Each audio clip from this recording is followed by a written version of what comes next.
Sweety ngerasa bahwa ketika Sweety menerima Tuhan Yesus sebagai Tuhannya Sweety tuh ngerasa bahwa Sweety adalah pemenang, karena kita memang pemenang.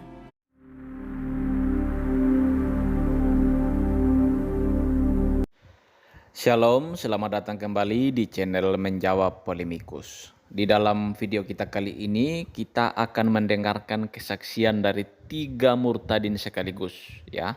Mereka dulu ini adalah muslimah yang taat gitu ya.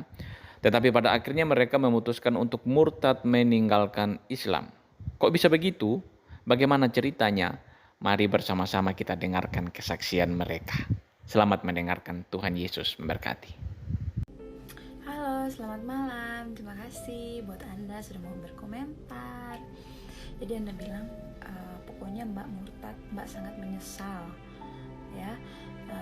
Memang tidak sekarang penyesalan itu datang, tapi nanti pas kita sudah meninggal dunia. Tidak ada ya. Di firman Tuhan kita diajarkan tidak seperti itu ya. Di firman Tuhan kita tuh diajarkan sama Tuhan kita bahwa kita hidup sudah mempunyai kemenangan ya. Kita adalah orang-orang pemenang ya. Jadi tidak pernah ada lagi penyesalan selama mau berapa tahun ini ya, dari 2017 Sweety menerima Yesus sebagai Tuhan Sweety, sekarang udah mau memasuki tahun 2024. Jadi ya kira-kira aja ya. Sweety ngerasa bahwa ketika Sweety menerima Tuhan Yesus sebagai Tuhannya Sweety tuh ngerasa bahwa Sweety adalah pemenang, karena kita memang pemenang ya. Hidup di dalam Tuhan, hidup dalam Kristus itu kita adalah pemenang gitu ya. Kita sudah dapat keselamatan itu dari Tuhan Yesus. Jadi tidak ada yang harus Sweety takuti ya. Apalagi ketika Bapak bilang ketika Anda meninggal Anda pasti akan menyesal. Ketika Sweety meninggal, Sweety udah nggak ada penyesalan lagi ya, karena hidup untuk Kristus, mati adalah keuntungan. Itu yang firman Tuhan katakan. Jadi untuk menyesal tidak ada ya, apalagi di hati dan pikiran Sweety itu tidak ada lagi kata-kata untuk menyesal, apalagi kayak menyesali ya, menyesali meninggalkan agama lama dan pindah menjadi pengikut Kristus. Nggak ada sama sekali ya. Yang Sweety rasain saat ini adalah damai sejahtera, penuh sukacita, dan merasa lebih bahagia di dalam Kristus ya, seperti itu. Untuk Anda, terima kasih sudah mau berkomentar. Tuhan Yesus memberkati kita semua. Untuk Anda, siapapun Anda, agama apapun Anda, Sweety mau doain, Sweety lepas pengampunan buat Anda, dan Sweety mau doain buat Anda, keluarga Anda, semuanya diberikan kelimpahan. Selamat malam semuanya. Saya mau menyaksikan bagaimana sih saya bisa membaca Taurat dan Injil di dalam Alkitab. Jadi singkat cerita, tahun 2019 bulan 10, pada saat itu saya sedang dalam keterpurukan sekali. Saya datang kepada Allah saya ibadah, habis ibadah saya ngaji. Nah, waktu saya ibadah itu saya berdoa, ya Allah ya Tuhanku, tunjukkanlah aku jalan yang benar dan lurus. Nah, saat saya habis sholat, saya membaca Al-Quran, saya ngaji, dan saya membuka di dalam Al-Maidah ayat 46, surah 5 ayat 46. Jadi saya kaget sekali dengan membaca ayat ini, karena sebelumnya saya berpikir saya sudah sering membaca ayat ini, tapi kok selama ini saya tidak bisa fokus gitu dengan ayat ini. Nah, jadi saya coba membaca lafaz dari lafaz Arabnya, ini dari Quran Karim, terjemahan Mahmud Yunus. Saya coba baca ya, karena ini kecil. A'udzubillahi minasyaitonirrajim. Bismillahirrahmanirrahim. Wa kafaina ala asarihim bi Isa bani Maryama musaddiqul lima baina yadayhi minat taurati wa ataina kul injila fihi wa hudaw wa nurun wa musaddiqan lima baina yadayhi minat taurati wa hudaw wa mau'izatan lil muttaqin. Artinya, kami iringkan atas jejak mereka dengan mengutus Isa anak Maryam yang membenarkan kitab yang di hadapannya, yaitu Taurat, dan kami memberikan kepadanya Injil, di dalamnya ada petunjuk dan nur cahaya, serta membenarkan kitab yang di hadapannya, yaitu Taurat, dan menjadi petunjuk dan pengajaran bagi orang-orang takwa. Saya kaget membaca ayat ini. Dan setelah membaca ayat ini, saya memberanikan diri untuk membaca Alkitab. Kenapa? Setiap saya sholat, saya selalu berkata, ya Allah ya Tuhanku, tunjukkanlah aku jalan yang benar dan lurus. Dan jalan yang benar dan lurus itu ada di Taurat dan Injil. Dan bagaimana saya mau mengetahui jalan yang benar dan lurus itu kalau saya tidak membaca Taurat dan Injil? Dan dikatakan di sini Taurat itu menjadi petunjuk dan pengajaran bagi orang-orang yang bertakwa. Selama ini berarti saya tidak menjadi orang yang bertakwa karena saya tidak membaca Taurat dan Injil. Dan itulah akhirnya saya memutuskan untuk membaca Taurat dan Injil yang terdapat di dalam Alkitab. Itu saja singkatnya. Jadi Bapak nanya nih, ya, apakah saya sudah melihat Tuhan? Sudah saya ada perjumpaan pribadi sama Tuhan, ya. Hanya saya sama Tuhan yang tahu, Bapak nggak tahu. Orang di luar sana yang suka menghakimi saya nggak ada yang tahu. Karena perjalanan hidup saya hanya tahu saya dan Tuhan, ya. Kenapa saya bisa memilih Tuhan sebagai juru selamat saya? Kenapa saya bisa meninggalkan agama saya yang lama? Karena Tuhan sendiri yang memilih saya. Tuhan yang memilih, saya yang membuka hati. Nah, kompak kan? Gitu. Jadi kalau Bapak banyak-banyak bertanya, ya, mending begini deh. Karena kalau saya menjelaskan, mungkin Bapak nggak akan percaya. Jadi saya saranin Bapak lebih baik buka Google, belajar dari situ, ya. Banyak hal yang akan Bapak dapatkan dari situ. Ya. Bapak tahu kenapa saya bisa meninggalkan agama saya yang lama dan memilih Yesus sebagai juru selamat saya? Kenapa? Karena Bapak lihat orang-orang Kristen di luar sana sangat-sangat rendah hati, sangat-sangat sabar, dicaci maki, dihina-hina, mereka tetap sabar. Karena kenapa? Karena yang diajarkan Tuhan Yesus Kristus kepada kita yaitu tentang kasih, dan kasih. Kasih itu besar dalam kekristenan Bapak. Jadi kalau Bapak pengen cari tahu tentang kekristenan, monggo sana belajar atau silakan masuk gereja. Sama kayak saya dulu. Pertama kali saya pengen cari Tuhan, saya masuk ke gereja. Seumur hidup saya nggak pernah masuk gereja. Tapi ketika saya masuk gereja, saya di situ menerima kuasa Tuhan itu dahsyat dalam hidup saya. Ya, Tuhan memang dimanapun, dimana-mana Tuhan ada. Tapi kalau bagi kita orang-orang yang tidak percaya, masuk sana gereja, ya, masuk gereja, pasti akan dapat lawatan Tuhan di sana. Percaya kepada saya Bapak, ya. Jadi kalau Bapak banyak bertanya, saya juga menjawab. Nanti Bapak banyak nanya, mending Bapak cari tahu sendiri, ya, biar Bapak juga lebih mengenal Tuhan. Saya bilang begini bukan saya untuk mengajar orang-orang yang di luar sana yang punya iman berbeda untuk masuk Kristen, enggak, ya.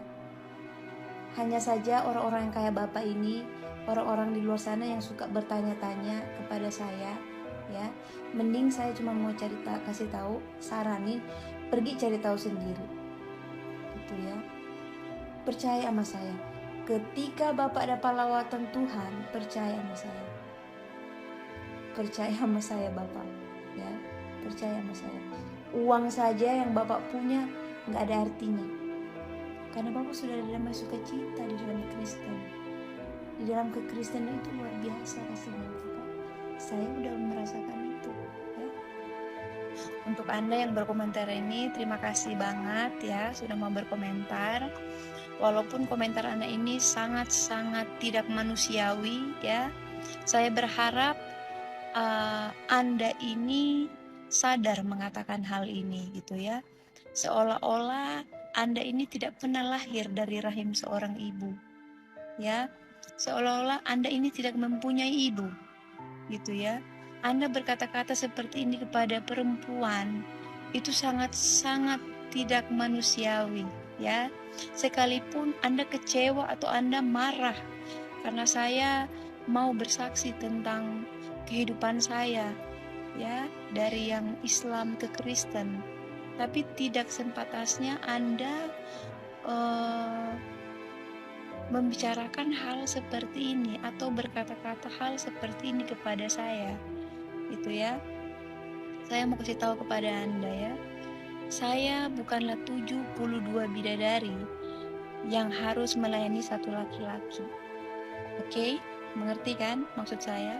Saya bukan 72 bidadari yang harus melayani satu laki-laki. Karena ketika Tuhan menciptakan saya, ketika saya berada di dunia ini, yang saya lakukan hanya memuji Tuhan saya dan menyembah Tuhan saya.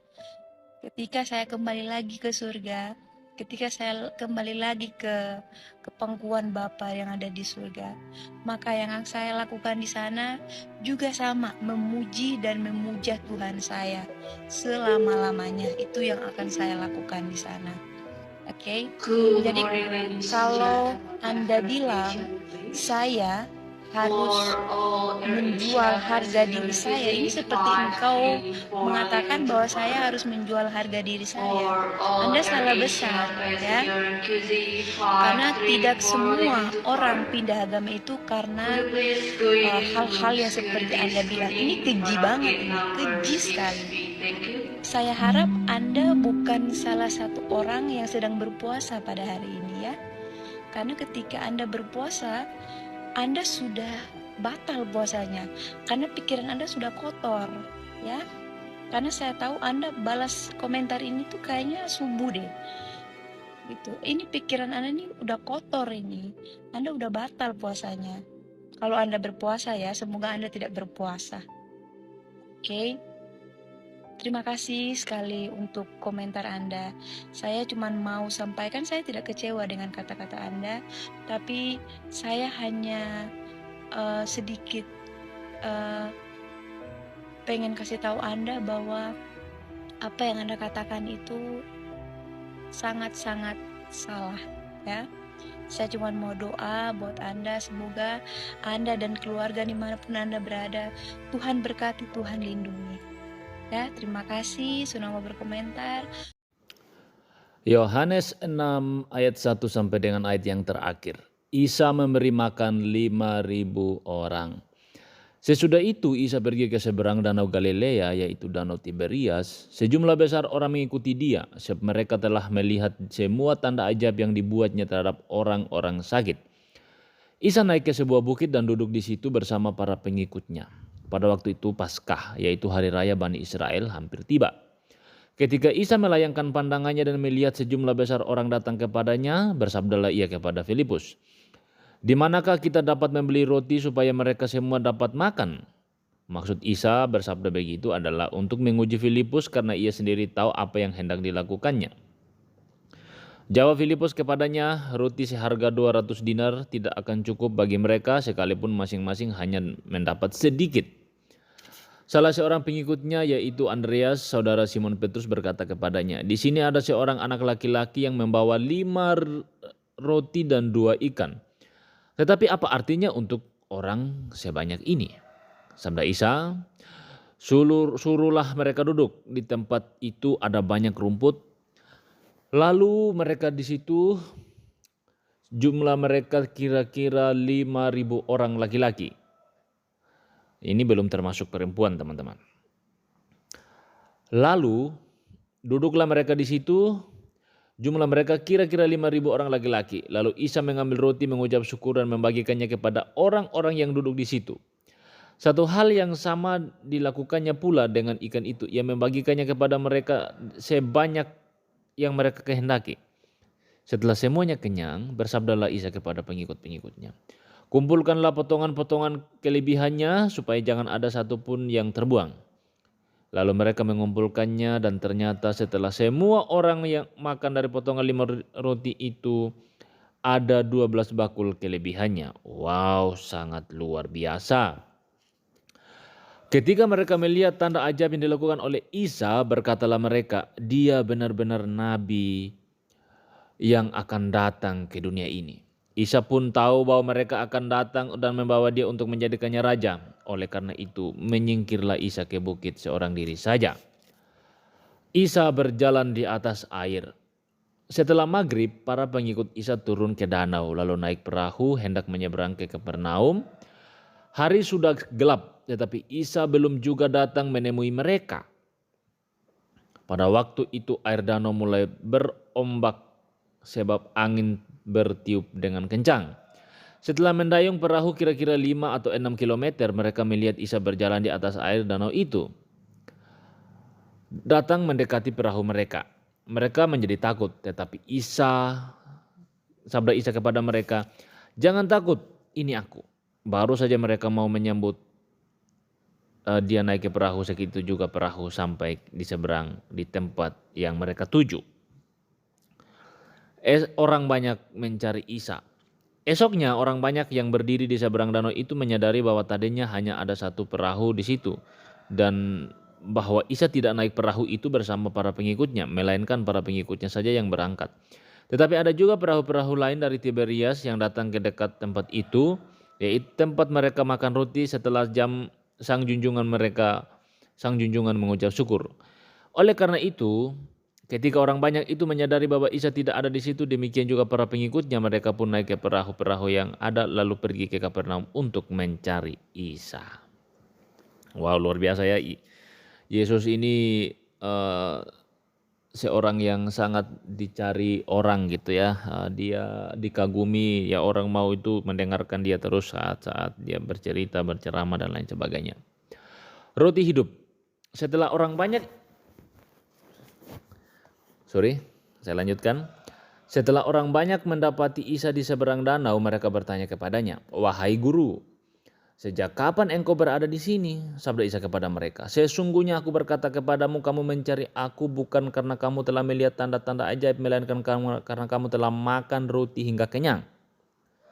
Jadi Yesus ini menegur mereka, kamu mencari aku bukan karena kamu melihat tanda ajaib itu sebagai bentuk dari kemuliaan Tuhan yang nyata bagi kehidupanmu, tetapi karena kamu sudah makan roti gitu loh ya, hanya karena perutmu yang kenyang gitu loh ya semata-mata demikian ya. Jangan bekerja demi makanan yang akan binasa, tetapi bekerjalah demi makanan yang tetap bertahan sampai kehidupan yang kekal yang diberikan oleh Anak Manusia. Jadi mereka itu mencari Yesus itu karena mereka kagum gitu loh, kagum dengan tanda-tanda yang dia lakukan, tetapi mereka tidak mengerti bahwa ada kuasa Tuhan di sana yang nyata gitu. Ya mereka hanya sebatas melihat, wah ini orang hebat gitu. Wah kita pun bisa makan juga gitu loh kira-kira ya. Yang diberikan Anak Manusia karena dialah yang ditetapkan oleh Sang Bapa yaitu Allah. Lalu mereka bertanya kepadanya, apa yang harus kami lakukan untuk melaksanakan pekerjaan yang dikehendaki Allah? Sabda Isa kepada mereka, inilah pekerjaan yang dikehendaki Allah, yaitu supaya kamu percaya kepada Dia yang diutus olehnya. Lalu kata mereka kepada Isa, tanda ajaib apa yang engkau adakan supaya kami dapat melihat dan percaya kepadamu? Apa yang engkau kerjakan? Nenek moyang kami makan mana waktu di padang belantara, seperti telah tertulis, mereka diberinya makan roti dari surga. Lalu sabda Isa kepada mereka, sesungguhnya aku berkata kepadamu, bukan Musa yang memberi kamu roti dari surga, melainkan Bapakku yang memberikan kepadamu roti yang sesungguhnya dari surga. Wow. Karena roti yang berasal dari Allah adalah Dia yang turun dari surga dan memberi hidup kepada dunia. Lalu kata mereka kepadanya, Tuhan, berilah ke kami roti itu senantiasa. Sabda Isa kepada mereka, akulah roti hidup itu. Wow. Jadi mereka itu, Yesus itu menyatakan bahwa ya ini sebenarnya kontekstualnya Yesus aja sih ya. Dia intertekstualitas lah ya antara roti mana itu dengan dirinya gitu ya, bahwa mereka mengharapkan untuk yang sementara, tetapi Allah mengirimkan yang membawa kepada kekekalan. Siapa datang kepadaku, ia tidak akan lapar lagi, dan siapa percaya kepadaku, ia tidak akan haus lagi. Ya jangan diartikan secara literasi bahwa kita tidak akan pernah mau makan lagi, tidak, dalam arti bahwa ketika kita percaya kepada Kristus maka kita pasti masuk surga gitu, kebahagiaan kekal gitu ya. Tetapi kukatakan kepadamu bahwa walaupun kamu sudah melihat aku, kamu tidak percaya juga. Semua yang diberikan Sang Bapa kepadaku akan datang kepadaku, dan orang yang datang kepadaku tidak akan pernah kutolak. Karena aku turun dari surga bukan untuk melakukan kehendakku sendiri, melainkan kehendak Dia yang mengutus aku. Inilah kehendak Sang Bapa yang mengutus aku, yaitu supaya semua yang diberikannya kepadaku jangan satu pun hilang, melainkan supaya kuhidupkan kembali pada hari kiamat. Sebab demikianlah kehendak Bapakku, yaitu supaya setiap orang yang memandang Sang Anak serta percaya kepadanya mempunyai hidup kekal, dan kuhidupkan kembali pada hari kiamat.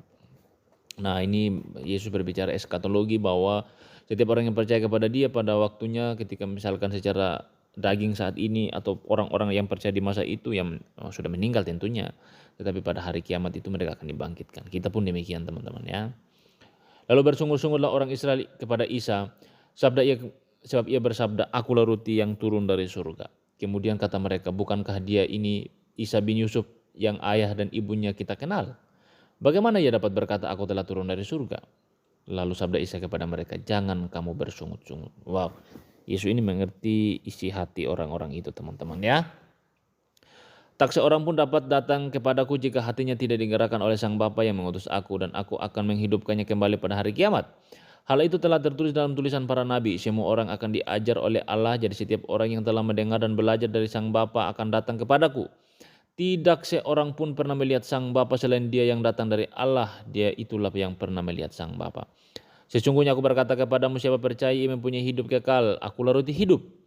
Nenek moyangmu makan mana dari padang belantara dan mereka mati juga. Sedangkan roti ini adalah roti yang turun dari surga. Orang yang makan roti ini tidak akan mati. Wow, ini sebuah kepastian keselamatan teman-teman ya. Bahwa ketika kita percaya kepada Yesus, kita pasti mendapatkan keselamatan. Ini bukan karangan, bukan omong yang menyenangkan telinga gitu ya. Tetapi memang firman Tuhan yang jelas menyatakan kepada kita bahwa ya ketika kita percaya kepada Dia, kita pasti diselamatkan gitu ya. Sedangkan ayat 51, akulah roti hidup yang turun dari surga. Jika seorang makan roti ini, ia akan hidup sampai selama-lamanya. Roti yang akan kuberikan adalah tubuhku demi kehidupan manusia seisi dunia. Sebab itu orang-orang Israel itu bertengkar satu sama lain, bagaimana mungkin orang ini memberikan tubuhnya untuk kita makan? Sabda Isa kepada mereka, sesungguhnya aku berkata kepadamu, jikalau kamu tidak makan tubuh anak manusia dan minum darahnya, maka kamu tidak bisa mempunyai kehidupan di dalam dirimu. Nah, ini jelas lagi teman-teman ya. Siapa makan tubuhku dan minum darahku, ia mempunyai tubuh hidup kekal, dan aku akan membangkitkannya pada hari kiamat. Karena tubuhku adalah makanan yang sesungguhnya dan darahku adalah minuman yang sesungguhnya. Siapa makan tubuhku dan minum darahku, ia tinggal di dalam aku dan aku pun tinggal di dalam dia. Seperti Sang Bapa yang hidup untuk mengutus aku dan aku hidup karena Sang Bapa, demikian juga orang yang memakan aku akan hidup karena aku.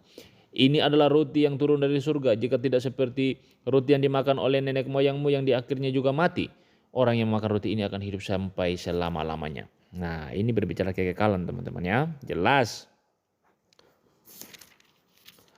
Semua itu disabdakannya di Kapernaum ketika ia mengajar di rumah ibadah. Pengikut-pengikut yang mengundurkan diri di Galilea. Setelah mendengar ajaran Isa, banyak dari antara para pengikutnya berkata, perkataan ini sulit diterima. Siapa yang tahan mendengarnya? Di dalam hatinya Isa tahu bahwa pengikut-pengikutnya bersungut-sungut karena hal itu. Lalu sabdanya kepada mereka, apakah hal itu membuat kamu menjadi ragu? Bagaimana jika kamu melihat anak manusia naik ke tempat asalnya? Ruhlah yang menghidupkan, sedangkan tubuh tidak ada faedahnya sama sekali. Perkataan-perkataan yang kukatakan kepadamu sifatnya rohani dan hidup. Nah, jelas sifatnya rohani ya. Namun ada juga di antara kamu yang tidak percaya, karena sejak semula Isa mengetahui siapa yang tidak percaya dan siapa pula yang akan menyerahkannya. Sabdanya selanjutnya, itulah sebabnya aku berkata kepadamu bahwa tidak seorang pun dapat datang kepadaku jika tidak dianugerahkannya oleh Sang Bapa. Setelah itu banyak pengikutnya yang mengundurkan diri dan tidak lagi mengikuti dia. Wow, pengakuan Petrus. Lalu sabda Isa kepada ke-12 pengikutnya, kamu juga hendak pergi? Jawab Simon Petrus kepadanya, ya junjungan, kepada siapakah kami akan pergi? Engkaulah yang memiliki perkataan hidup yang kekal. Lagi pula kami percaya dan tahu bahwa junjungan adalah yang suci, yang datang dari Allah. Sabda Isa kepada mereka, bukankah aku telah memilih kamu, ke-12 orang ini, akan tetapi salah satu dari antaramu kamu serupa dengan iblis. Wow, kasihan teman-teman ya. Yaitu Yudas. Orang yang dimaksudkan ialah Yudas bin Simon Iskariot. Karena dialah yang akan menyerahkan Isa. Yudas termasuk salah satu dari antara ke-12 pengikut itu. Ya teman-teman sekalian, demikian yang kita baca hari ini. Kita sampai diselesaikan Yahya pasal 6. Besok kita akan melanjutkan untuk membaca Yahya pasal yang ke-7 sampai ya tergantung berapa lama ya, berapa lama menitnya. Ya kita 10 menit gitu. Bisa sampai pasal 9 sih, 8-9 gitu. Ya bisa besok. Oke teman-teman, jangan lupa terus dukung perkembangan channel ini lewat subscribe, like, komen, dan share. Kita akan berjumpa kembali di video selanjutnya. Tuhan Yesus memberkati teman-teman sekalian ya. See you.